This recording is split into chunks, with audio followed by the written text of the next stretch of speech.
Story zone, তোমার অনুভূতিদের খুঁজে নাও এখানেই। হৃদের হাতে বেদম মার সাজিদুল ইসলামকে খেতে দেখে চিৎকার করে এগিয়ে গেল জুই ও ওর মা। মুহূর্তে সাজিদুল ইসলামের উপর মা মেয়ে দুজনেই আড়াআড়ি ভাবে পড়ে গেল বাঁচাতে চেয়ে। আসিফ বাধ্য হয়ে এগিয়ে এলো হৃদের দিকে। ছেলেপেলেদের নিয়ে হৃদকে দুহাতে ঝাঁপটে ধরে আটকালো মায়ার পরিবারকে আঘাত করতে না দিয়ে। কারণ হৃদের মায়ার পরিবারকে আঘাত করা দৃষ্টিকটু দেখাচ্ছে। এই মুহূর্তে মায়ার বাবাও যদি সাজিদুল ইসলামকে বাঁচাতে চেয়ে এগোতো, তাহলে হয়তো তিনিও রেহাই পেত না হিংস্রত হৃদের হাত থেকে। তিনি চোখ মুখ শক্ত করে হৃদের দিকে তাকিয়ে তারপর চোখ ঘোরালো রক্তাক্ত অবস্থায় পড়ে থাকা নাদিমের দিকে। পাশেই ভাই সাজিদুল ইসলামকে জড়িয়ে কাঁদছে জুই ও সাবিনা বেগম। হৃদ নিজেকে টেনে সবার থেকে ছাড়িয়ে নিতে নিতে উপস্থিত সকলের সামনে মায়ার উদ্দেশ্যে বলল, জীবনে একই ভুল আমি দ্বিতীয়বার রিপিট করি না। তোর বিয়ে করার শখ না, থাক তুই তোর স্বামী নিয়ে। আমি সেই নারীর দিকে ঘুরেও তাকাবো না যে নারী আমি জীবিত অবস্থায় অন্য কারো হাত ধরে। জীবনে একা থাকবো, তারপরও তোকে চাইবো না। বেঈমান প্রতারক নারী তুই। আমার ঘৃণার লিস্টে তুই প্রথম, মনে রাখিস সেটা। হৃদ ফিরেছে। না ম্যাডাম। ঘাড় ঘুরিয়ে এক পলক ড্রয়িং রুমের বড় ঘড়িটার সময় দেখে সোফিয়া খান। রাত প্রায় 12টার ঘরে। মায়ার খোঁজ এখনো পায়নি নাকি? ওনার জানা মতে হৃদ বউকে আনতে গিয়েছিল আশুগঞ্জ। বিকাল থেকে এতটা সময় লাগবে দুজনের ফিরতে, নাকি কোনো সমস্যা হলো? কফি দাও। জি ম্যাডাম। সার্ভেন্ট সম্মতি জানিয়ে রান্নাঘরের দিকে পা বাড়ালো। চিন্তিত সোফিয়া খান গম্ভীর মুখে সোফার দিকে এগিয়ে গেল। হাতের মুঠো ফোনটায় হৃদকে কল লাগালো। ওপাশ থেকে হৃদের ফোন অফ বলাতে চিন্তিত ভঙ্গিতে আবারও দেওয়াল ঘড়িতে সময় দেখে নিল। হৃদের কল কেটে মুহূর্তে কল মেলালো আসিফকে। পরপর বেশ কয়েকবার কল দেওয়ার পরও যখন আসিফের কলটা রিসিভ হলো না, তাতে মুহূর্তে কপাল কুঁচকে আসে সোফিয়া খানের। ওনার ছেলের শরীর ভালো না। অসুস্থ শরীর নিয়ে তেরামি করে আগের দিন রাতের ফ্লাইটে লন্ডন থেকে বাংলাদেশে ফিরেছিল হৃদ। সকালে এয়ারপোর্টে ল্যান্ড করেই নাকি বউয়ের খোঁজে সারাদিন পার করলো সে। অবশ্য উনিও সারাদিন হৃদের খবর নিতে পারেননি, কারণ ওনার ফ্লাইট ছিল। এখন তাই ছেলের খবর নিতে হয়েছিল বাংলাদেশে ফিরে। তিনি নিজের বাসায় না গিয়ে হৃদের বাসায় উঠেছেন, কিন্তু এখানে এসে জানতে পারে হৃদ নাকি সকাল থেকে মায়ার খোঁজ করে সন্ধ্যার দিকে লোক নিয়ে বেরিয়ে যায় মায়াকে আনতে। ছেলের বউকে নিয়ে বাড়ি ফিরবে সেটা ভালো কথা, কিন্তু কেউ ওনার ফোন ধরছে না কেন? সোফিয়া খান চিন্তিত ভঙ্গিতে সোফায় বসল। হাতের ফোনটা টি টেবিলের উপর রেখে বসতে কয়েক মিনিটের মধ্যে সার্ভেন্ট কফি দিয়ে গেলে তিনি তাতে চুমুক বসান। আপাতত কয়েকদিন তিনি হৃদের সঙ্গে থাকবে এই বাড়িতে। যতদিন হৃদের মেডিসিন চলবে ততদিন এখান থেকেই তিনি কোর্টে যাবেন। তাছাড়া ওনার একটা গুরুত্বপূর্ণ কাজে চট্টগ্রাম যাওয়া দরকার। কিছু হিসাব নিকাশ বাকি আছে কারোর সাথে। সোফিয়া খানের মনস্তাত্ত্বিক ভাবনার মাঝেই তপ্ত আগুনের মতন দাউ দাউ করে ড্রয়িং রুমে প্রবেশ করলো হৃদ। কোনো দিক না তাকিয়ে চোয়াল শক্ত করে অগ্নিশিরার ন্যায় চলে গেল সুফিয়া খানের দিকে। তিনি হাতের কফিটা রাখতে রাখতে তৎক্ষণাৎ হৃদের পেছনে তাকালো মায়ার সন্ধানে, কিন্তু আশেপাশে মায়াকে কোথাও দেখতে না পেয়ে উঠে দাঁড়াতে দাঁড়াতে হৃদের পিছন ডেকে মায়ার সন্ধান করে বলল, তুমি একা কেন? মায়া কোথায় হৃদ? মায়া নামটা কানে যেতেই হৃদের কদম 2 সেকেন্ডের জন্য থামে। দুহাত মুঠিবদ্ধ করে আবারও চলে যেতে নিলে একইভাবে হৃদের পেছন ডাকলো সোফিয়া খান। হৃদ, তোমাকে কিছু বলছি আমি। একা কেন তুমি? মায়া কই? হৃদের মায়ের কথায় হিংস্রত্ব রক্তিম চোখে হৃদ ঘুরে তাকাতেই আটকে উঠল সোফিয়া খান। হৃদের চোখে মুখে শরীরের জায়গায় জায়গায় রক্তের ছিটা, কপাল ফেটে রক্ত ঝরছে। হৃদের মাথায় পরপর 2টো সার্জারি হয়েছে সবে মাত্র, বেশ কিছু অস্ত্রোপচার করা হয়েছে তাতে। এই অবস্থায় হৃদের মাথায় পুনরায় আঘাত পাওয়া মানে হৃদের কন্ডিশন খারাপের দিকে যাওয়া। আল্লাহ না করুক যদি দ্বিতীয়বার কোনো কারণে হৃদের ব্রেইনে রক্তক্ষরণ হয়, তাহলে হৃদকে বাঁচানো মুশকিল হয়ে যাবে। তিনি হৃদের সাদা পাঞ্জাবিটা রক্তের ছিটায় রক্তিম হয়ে যেতে দেখে আতঙ্কিত গলায় বললেন, তোমার এই অবস্থা কেন হৃদ? কি হয়েছে? মায়া কোথায়? সুফিয়া খানের কথা শেষ হতে হতে হৃদ মুহূর্তে সিঁড়ির গোড়ায় থাকা ফ্লাওয়ার ভাসটা দুহাতে মাথায় তুলে আছাড় মারতে মারতে চিৎকার করে বলল, এই বেঈমান নারীর নাম আমার সামনে কেউ নিবে না। I hate her, I just hate her. বলতে বলতে হৃদ জেদে তোপে সিঁড়ির গোড়ায় অপর পাশের টপটাও ছুঁড়ে মারল। মুহূর্তের মাঝে ভাসগুলো ভেঙে ছিটকে গেল ড্রয়িং রুম জুড়ে। হৃদের তোলপাড়ে আসিফ সহ বেশ কয়েকজন দৌড়ে ড্রয়িং রুমে উপস্থিত হলো। সুফিয়া খান কেমন শক্ত হয়ে দাঁড়িয়ে। উত্তেজিত পরিস্থিতিতে তিনি হৃদের কাছে যাচ্ছে না, কারণ এই মুহূর্তে হৃদকে থামানোর চেষ্টা করা মানে রাগের বশে হৃদকে আরো হাইপার করে দেওয়া, যেটা মোটেও হৃদের জন্য ভালো হবে না। ছেলের রাগ সম্পর্কে ওনার ধারণা আছে, তবে এই পরিস্থিতিতে হৃদের রাগটা হৃদকে ক্ষতি করছে। সুফিয়া খান জায়গায় দাঁড়িয়ে পাথরের মূর্তির ন্যায় থাকতেই আসিফ দৌড়ে হৃদকে আটকাতে চাইলে মুহূর্তেই হাতের ইশারায় নিষেধ করেন তিনি। আসিফ কাচুমাচু করল হৃদের তোল পাড় ভাঙচুর দেখতে। সুফিয়া খান হৃদের দিকে তাকিয়ে উত্তেজিত গলায় আসিফকে আদেশ করে বলল, আসিফ, গাড়ি বের করো, কুইক। আসিফ দৌড়ে বাহির থেকে যেতেই হৃদ কয়েক মিনিটের মধ্যে গোছানো পরিপাটি সুন্দর ড্রয়িং রুমটাতে ভাঙচুরে তোলপাড় বয়ে দিল। ফ্লোরের কাঁচ ভাঙার টুকরের ন্যায় হৃদের মন মস্তিষ্ক দুটোই বিখণ্ডিত হয়ে গেল। সারা রাতের ফ্লাইট, তারপর সারা দিনের দৌড়াদৌড়ি, সন্ধ্যায় মায়ার বিয়ে নিয়ে হাঙ্গামা, আর এখনকার ভাঙচুরের দখল হৃদের শরীর আর নিতে পারল না। নিস্তেজ শরীরের কেমন দুর্বল হয়ে পড়ল। সারা দিন পেটে কিছু পড়েনি, সেই সাথে চিকিৎসারত মেডিসিনও নেওয়া হলো না। অস্থির উত্তেজিত হৃদের নাক কান বেয়ে রক্ত ঝরল। চোখের পাতা বুঝে আসলেও সে শক্তি খাটিয়ে ভাঙচুর করতে থাকলো। সুফিয়া খান দৌড়ে হৃদকে ঝাঁপতে ধরেন। সুফিয়া খানের বক্ষ পেয়ে হৃদের হাতের লাঠিটা ফ্লোরে গড়িয়ে পড়ল। জ্ঞান হারানোর আগে মাথা ছেড়ে সুফিয়া খানের কাঁধে লুটিয়ে পড়তে পড়তে বিড়বিড় করে বলল, হৃদ তো আমার ছিলাম, তাহলে অন্য কারো কেন হলো? I hate her, I hate her. আমার ওকে আর চাই না, আমার ওকে আর কোনোভাবে চাই না। হৃদের গড়িয়ে পড়া নাকের রক্তে সুফিয়া খানের কাঁধ ভিজে উঠল। হৃদের শক্তপোক্ত শরীরের ভার সুফিয়া খানের উপর ছেড়ে দিতেই তিনি হৃদকে সামলাতে হিমশিম খেল। তাল সামলাতে না পেরে হৃদকে নিয়ে ফ্লোরে কাচের উপরে বসে পড়তে নিলেই বাসার সার্ভেন্টরা দৌড়ে আসে। এলোমেলোভাবে হৃদকে সহ সুফিয়াকে ধরল।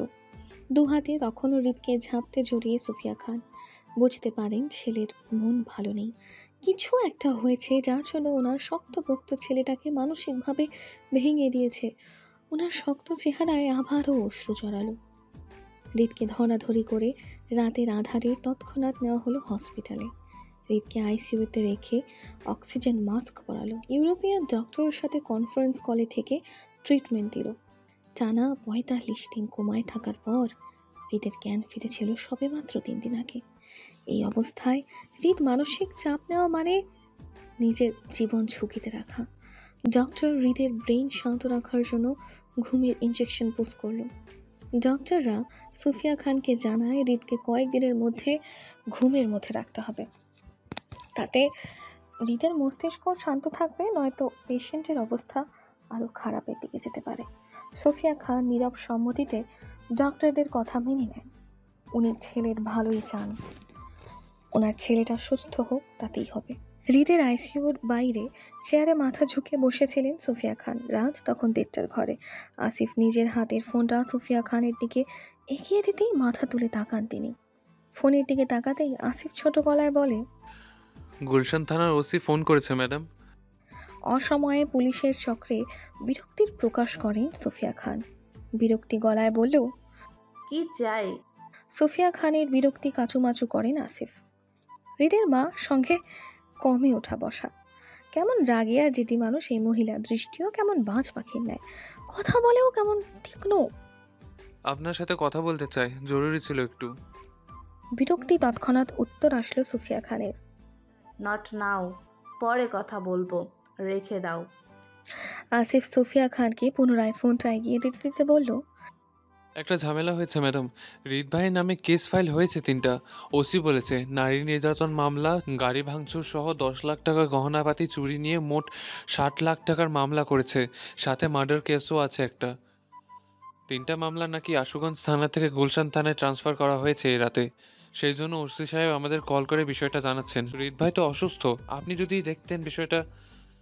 হ্যালো ডিয়ার লিসেনার্স, আপনারা শুনছেন স্টোরিজ অন প্রেজেন্স ধারাবাহিক পর্ব গল্প।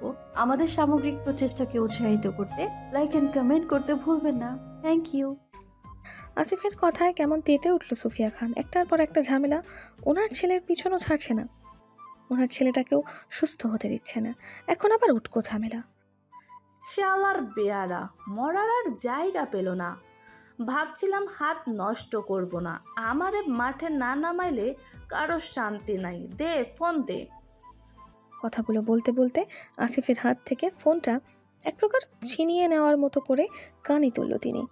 থানার ওসিকে কিছু বলতে না দিতে সুফিয়া খান বললেন, শুনেন ওসি সাহেব, আপনার কাছে হৃদ খানের নামে কোনো মামলা আসে নাই এখন পর্যন্ত।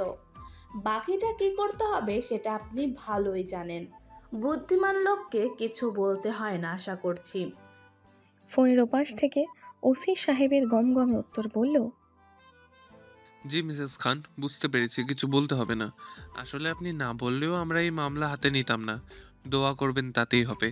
হৃদ খানকে সালাম দিবেন আমার। রাখছি।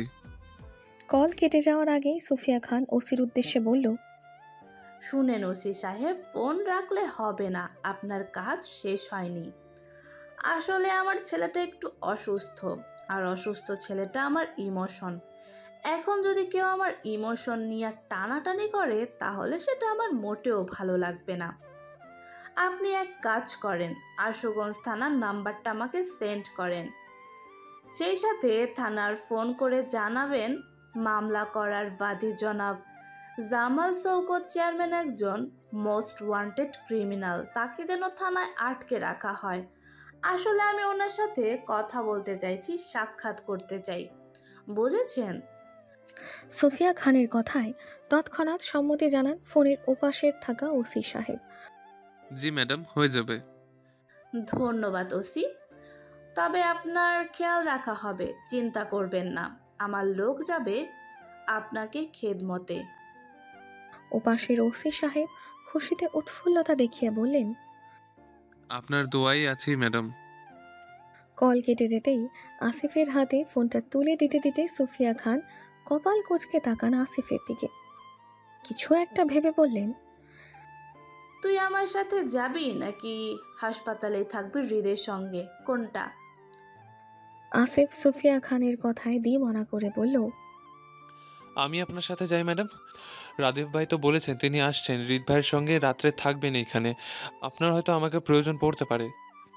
সুফিয়া খান হাতে ফোনটা আসিফের দিকে দিয়ে বলল, তোর আরো বড় হতে হবে আসিফ, অল্প বেন দিয়ে হৃদকে কিভাবে হ্যান্ডেল করিস। যাই হোক, তোর প্রয়োজন আপাতত আমার ছেলে অবধিই থাক, সকালে দেখা হবে, খেয়াল রাখিস, আসছি। সুফিয়া খানকে হসপিটালের করিডোর ধরে চলে যেতে দেখেই আসিফ সেদিকে কেমন হতভম্ব হয়ে তাকায়। হৃদ ভাইয়ের মা অসাধারণ কোনো নারী মনে হয় না। ওনার চাল চলন, কথাবার্তা, শান্ত মস্তিষ্কের ডিসিশনে যে কোনো মানুষকে মেরে ফেলার ক্ষমতাও রাখেন তিনি। ছেলের নামে মামলাগুলো কেমন মুহূর্তে ধামাচাপা দিয়ে দিল তিনি। উল্টো মামলা দায়ী করা ব্যাধি চেয়ারম্যানকেও ফাঁসিয়ে দিল মোস্ট ওয়ান্টেড ক্রিমিনাল বলে। এরা মা ছেলে পারে না এমন কোনো কাজ নেই। এদের পিছনে থেকে মাঝে মধ্যে আসিফের রুহু কেঁপে ওঠে এদের কর্মকাণ্ডে। আল্লাহ জানে এবার চেয়ারম্যান পরিবারের কি হয়। সুফিয়া খান আশুগঞ্জ যাওয়ার মানে চেয়ারম্যান পরিবারের কপালে শনি লটকানো। রাত 3:30টার ঘরে অন্ধকার রাতে সাদা গাড়িটি এসে থামলো আশুগঞ্জ থানার সামনে। তাড়াহুড়ো ড্রাইভার গাড়ি থেকে নেমে পিছনের দরজা টেনে ধরতেই গাড়ি থেকে বের হন পরিপাটি সুন্দর সুফিয়া খান। বয়স্ক ড্রাইভারের হাইটে সুফিয়া খানকেই লম্বা দেখালো। তিনি আশেপাশে তীক্ষ্ণ দৃষ্টিতে তাকিয়ে সোজা হাঁটলো থানার ভিতরে। ড্রাইভার শব্দ করে গাড়ির দরজা আটকাতেই সুফিয়া খানের পিছন পিছন আরও দুজন লোক হাঁটলো সেদিকে। একজন সুফিয়া খানের পার্সোনাল অ্যাসিস্ট্যান্ট তারেক, বয়স হৃদের পাশাপাশি হবে, তবে হালকা পাতলা ছেলেটি খুবই মেধাবী। প্রফেশনাল উকিল হলেও গোপনে সে একজন দক্ষ হ্যাকার। হাতের চালানি পারে না এমন কোনো কাজ নেই। তারেক নামক ছেলেটিকে আপাতত সবাই সুফিয়া খানের পার্সোনাল অ্যাসিস্ট্যান্ট হিসাবেই চেনে। এই মুহূর্তে চোখে মোটা চশমা পরে হাতে মোটা ফাইলগুলো নিয়ে সেও সুফিয়া খানের পিছন পিছন যাচ্ছে পুলিশ স্টেশনের ভিতর। অপর পাশে আর্মির মেজর নওয়াজ হাসান। মধ্যরাতে তিনজন পুলিশ স্টেশন প্রবেশ করতেই থানার পুলিশ এগিয়ে আসেন সেদিকে। সুফিয়া খানের সঙ্গে কুশলাদি বিনিময় করার মাঝে সোফিয়া খানের চোখে পড়ে চেয়ারে বসা চেয়ারম্যান সাহেবকে। সুফিয়া খান সবাইকে এড়িয়ে সেদিকে এগিয়ে যান। পাশের চেয়ারটা টেনে জামাল চেয়ারম্যানের মুখোমুখি বসতে বসতে হেয়ালি করে বলেন, আরে চেয়ারম্যান সাহেব যে, কেমন আছেন আপনি? আপনার টানে আশুগঞ্জ অব্দি চলে আসলাম। তা ভালো আছেন আপনি? সব ঠিকঠাক? সুফিয়া খানের হেয়ালি কথায় কেমন তেতে উঠল জামাল সাহেব। তিনি এসেছিল উনার ছেলে আর ছেলের বউকে মারার দায়ে মামলা করতে, কিন্তু এখানে আসার পর উল্টো ওনাকে আটকে রেখেছে ক্রিমিনাল বলে। উনি বুঝতে পারছে এই মহিলার কথায় উনাকে আর উনার লোকেদের এত রাত অবধি থানায় আটকে রাখা হয়েছে। ওইদিকে উনার অসুস্থ ছেলেটা জীবন মৃত্যু মুখে পড়ে লড়াই করছে, উনি সেখানেও যেতে পারছে না এই মহিলার জন্য, আর এখানে এসে এই মহিলা ওনার সাথে হেয়ালি করছে। জামাল সাহেব তেতে উঠে বললেন, আমাকে আটকে রাখলে ভেবেছেন আমি ভয় পাবো? আপনার গুন্ডা ছেলেকে জেলের ভাত খাইয়ে ছাড়বো আমি।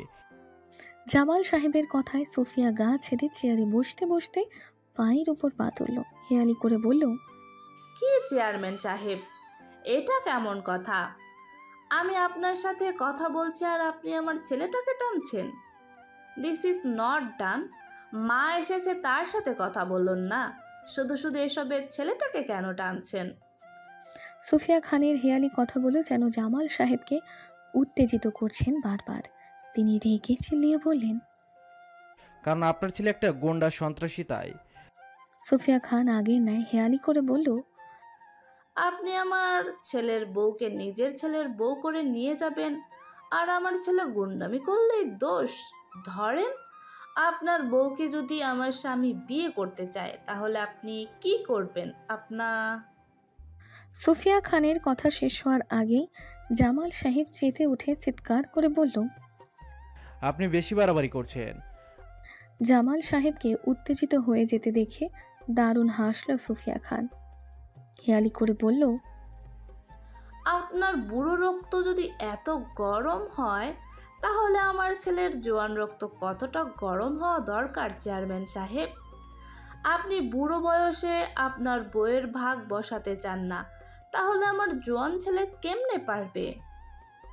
আচ্ছা ধরেন আপনার ভালো ছেলেটা যদি হঠাৎ করে হাসপাতাল থেকে গায়েব হয়ে যায়, তাহলে এত ভালো মানুষই দিয়ে কি করবেন? শুনেন চেয়ারম্যান সাহেব, জীবনে কিছু সময় গুন্ডা হওয়া খারাপ কিছু না। আপনাকে একটা কথা বলি, মনোযোগ দিয়ে শুনবেন, বারবার রিপিট করব না, কিন্তু একবারেই মনোযোগ দিবেন, কেমন? সুফিয়া খানকে শেষ করতে না দিয়ে থানার মধ্যে চিল্লাচিল্লি শুরু করলো জামাল চেয়ারম্যান। তিনি টাকার দাপট দেখাতে লাগলো সুফিয়া খানের সামনে। তীক্ষ্ণ দৃষ্টিতেই চেয়ারম্যান সাহেবের দিকে তাকিয়ে শান্ত থাকলেন সুফিয়া খান।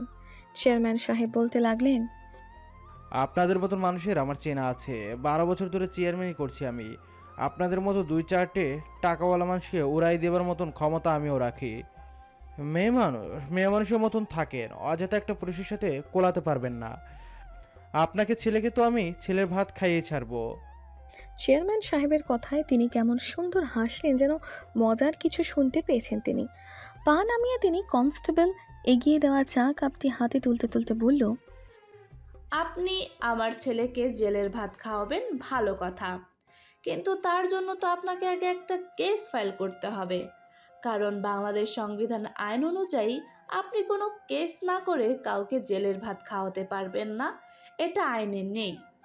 তাছাড়া আপনাকে তো থানায় আটকে রাখা হয়েছে ড্রাগ মামলায়। আপনি নাকি নারীও পাচার করেন, দেশের নাবালক স্টুডেন্টের হাতে ড্রাগ সাপ্লাই করেন। আপনার আর আপনার ছেলের নামে নাকি 156টি অ্যাটেম্প টু মার্ডারের কেস ফাইল পাওয়া গেছে। শুনলাম আপনি নাকি এলাকায় দুর্নীতি করে চেয়ারম্যান হয়েছেন। সত্যি? আপনাকে তো ভালো মানুষ মনে করেছিলাম আমি, অথচ শেষ পর্যন্ত আপনি আর আপনার ছেলেরা সন্ত্রাসীর গডফাদার বের হয়েছেন। এই করে বেড়ান বুঝি এলাকায়? ছোট বড় 156টি মামলা ফাইল খুঁজে পাওয়া গেছে আপনাদের নামে, সব ফ্লেভারের মামলায় আছে দেখি। ছি ছি, এসব করে বেড়ান আপনারা। সুফিয়া খানের কথায় কেমন হতভম্ব আর হতবাক হয়ে যান জামাল সাহেব। ওনার জীবনে কোনো মামলা নেই, ওনার পরিবারের যথেষ্ট ভালো আর রক্ষণশীল পরিবার, সেখানে এতগুলো মামলা আসবে কোথায় থেকে? জামাল সাহেবের বুঝতে দেরি নেই এই যে এইসব সুফিয়া খানের কারসাজি। তিনি রেগে মেগে চেয়ারে বসা অবস্থায় টেবিলে থাপ্পড় দিয়ে ছেতে উঠে বলল, হ্যালো ডিয়ার লিসেনার্স, আপনারা শুনছেন স্টোরিজ অন প্রেজেন্স ধারাবাহিক পর্ব গল্প। আমাদের সামগ্রিক প্রচেষ্টাকে উৎসাহিত করতে লাইক অ্যান্ড কমেন্ট করতে ভুলবেন না। Thank you.